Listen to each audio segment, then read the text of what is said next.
আমরা ভিডিও দেখতে চ্যানেলটি সাবস্ক্রাইব করে পাশে থাকুন। আমাদের অত বাজেট নেই, তোলার টাকাও নেই। আমরা ভালোবেসে একটু চা খাওয়াতে পারবো, তবে চা খাইয়ে ভোট চাইবো না। আর আর আমাদের কাছে কি হলো, আর চা খাইয়ে বাইকের 100 টাকা তেল দিয়ে 500 টাকা রোজ দিয়েও আমি ভিড় করাতে পারবো না। ভালোবেসে আসবে, তোমার জন্য আমি জান দিতে প্রস্তুত আছি। ভালোবেসে থাকবে, আসবে, জেল খাটতে প্রস্তুত আছি।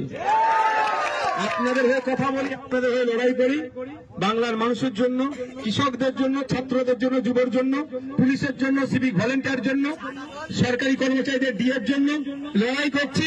আমাকে আটকাতে পারেনি, 42 দিন জেল খাটিয়েছে। আমি 800 টাকা দিতে পারবো না, 2 দিন জেল খেটে নিতে পারবো আমি তোমাদের জন্য। আমার কাছে 100 টাকা নাই।